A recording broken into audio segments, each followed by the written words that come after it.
Lisa N, speaking from experience. I can tell you that a majority of the performers I shot most of my movies with in the 1990s are no longer with us. A new generation of porn star faces an unspoken risk to their lives. In the past, we were mainly focused on the toll of the destructive lifestyle prevalent in the industry, filled with drugs and alcohol, which led to the tragic car accidents, suicides, or accidental overdoses. But the murder of porn stars is often overlooked. I fear most people just assume the worst and think absolutely nothing of another porn star's life ending too soon. Via a brat, I became horribly addicted to heroin and crack. I overdosed at least 3 times, had tricks pull knives on me, have been beaten half to death. Jesse Jules, people in the porn industry are numb to real life and are like zombies walking around. The abuse that goes on in this industry is completely ridiculous. The way these young ladies are treated is totally sick and brainwashing. I left due to the trauma Elle experienced, even though I was there only a short time. I hung out with a lot of people in the adult industry, everybody from contract girls to gonzo actresses. Everybody has the same problems. Everybody is on drugs. It's an empty lifestyle trying to fill up a void. On January 24th, 1989, Ted Bundy granted a final interview to Dr. James Dobson, a psychologist and religious broadcaster.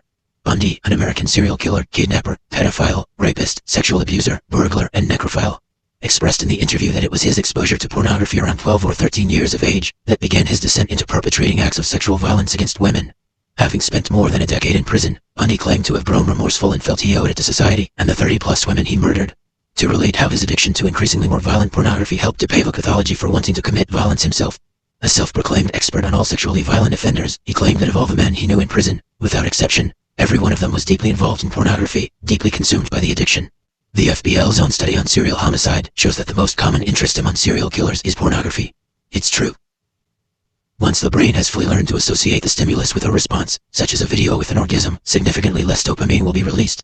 Consequently, the original stimulus will literally no longer be able to provide the same degree of anticipation or desire. Once a person becomes desensitized to the old stimulus, they need a more shocking stimulus in order to match the dopamine released in the prior stimulus. This need for something shocking or more extreme is called tolerance. Put another way, a man enjoys the rush of masturbating to softcore pornography. After a while, he no longer gets the same rush he once did. He turns to hardcore pornography, and his rush returns. However, the same thing happens again. Before too long, he is watching gonzo pornography, and then a series of videos sexualizing children. Even as simplistic examples go, this is a fairly typical pattern for male consumers of pornography. This is exactly how Jesse, it was the most degrading, embarrassing, horrible thing ever. I had to shoot an interactive DVD, which takes hours and hours of shooting time, with a 104-degree fever. I was crying and wanted to leave, but my agent wouldn't let me. He said he couldn't let me flake on it. I also did a scene where I was put with male talent that was on my no list. I wanted to please them, so I did it. He stepped on my head. I freaked out and started bawling. They stopped filming and sent me home with reduced pay since they got some shot but not the whole scene. Andy, after a year or so of that so-called glamorous life, I sadly discovered that drugs and drinking were part of the lifestyle. I began to drink and party without control. Cocaine, alcohol, and ecstasy were my favorites. Before long, I turned into a person I did not want to be. After doing so many hardcore scenes, I couldn't do it anymore. I just remember being in horrible situations and experiencing extreme depression and being alone and sad. The average age of first exposure to pornography, male and female, is lowering each year. As of 2005, one study found that the average age of exposure was between 13 and 17 years old. As of 2011, the average age was 12. Today, the average age is 11. Boys are exposed to pornography at higher rates than girls. One study in the United States found that by the age of 12, 53% of all boys had exposed to pornography compared to 28% of girls. In Australia, however, approximately 78% of boys and 53.5% of girls were exposed by the age of 12, and 100% of boys and 97% of girls by the age of 15. 2 out of 3 children are first exposed to pornography involuntarily, meaning 1 in 3 seeks it out the first time. Typically, children are exposed via misleading websites, friends, and adults. Any analysis of the harms of childhood exposure to pornography, or, for that matter, the harms of a society that cultivates and rewards the ideologies of pornography and unwanted sexualization demands exhaustive consideration and care, and thus won't be covered here but in a separate page or series of pages. Though the effects are clear to those with a basic understanding of socialization, trauma, and childhood development, the rate by which the age of first unwanted exposure to pornography continues to decrease unabated. The effects on exposure of pornography on children, in addition to the real-world harms pornography and a pornified culture perpetrates against women, must be studied, recognized, and acknowledged on a massive scale in order for anything to be done. Before we can take care of our young, we must be able to look in the mirror and recognize ourselves and what we have done. Laura rocks. It isn't a safe business, and I thought it was. And I would have not did that scene with no condom with Darren James, if it would have crossed my mind that those tests weren't good and that I couldn't trust him or the people he's been with. I thought porn people were the cleanest people in the world, is what I thought. Genevieve, the abuse and degradation was rough. I sweated and was in deep pain. On top of the horrifying experience, my whole body ached and I was irritable the whole day.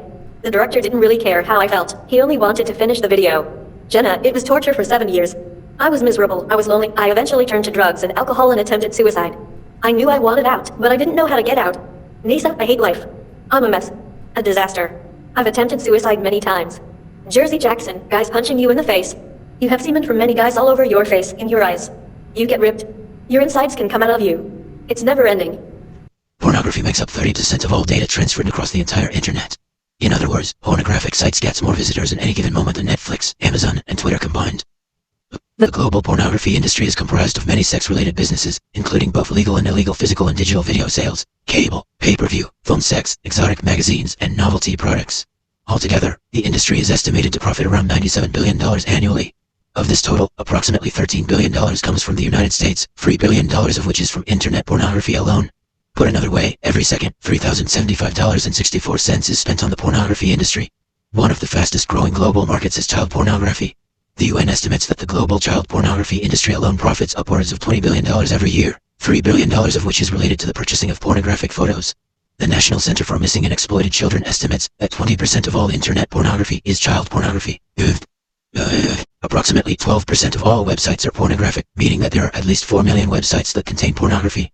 The average pornographic website contains at least 50 terabytes of pornography, while the most popular pornographic sites, such as Xvideos, YouPorn, Pornhub, Xhamster, contain much more. YouPorn, for instance, hosts more than 100 terabytes of pornography. With a single terabyte comprising an estimated 500 hours of pornography each, YouPorn hosts approximately 50,000 hours of pornography, or 3 million minutes, or 6 years of pornography if watched consecutively. If each of the 4 million websites contained 50 terabytes of pornography, a conservative estimate, then there are approximately 100 billion hours of pornography online. It would take more than 11,415,525 years to play this back to back. I don't know what to say. 37.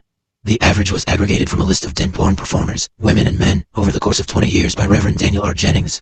These statistics have been subject to much scrutiny, as the findings were conducted unscientifically and misleadingly posited as the average life expectancy of a porn performer. The statistics are not averaged against the ages of performers still living.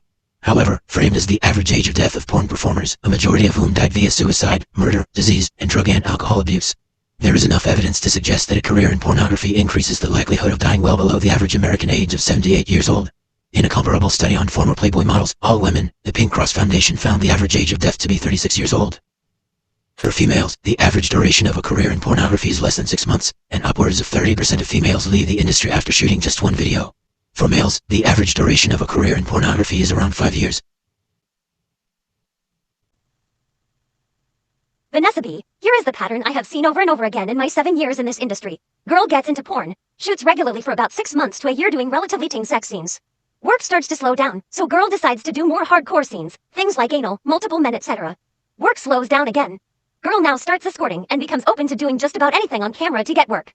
Eventually, there's no company willing to shoot her and porn work is dried up. Girl usually has no work history and often no schooling, and now is essentially stuck with escorting, stripping, webcamming, and any porn work she might be able to scrape up. Now the girl has a black mark on her reputation forever, and no matter what else she does in life, there are videos all over the internet of her engaging in various sexual acts. She can never take it back or hide it. All she can do is hope that future employers, potential mates, and others never see it or are very understanding about her past, and even those who are understanding still look at her differently. You can never unring that bell. This cycle usually only takes 2-3 years. That is not a career, and it's nothing to look up to or hope for.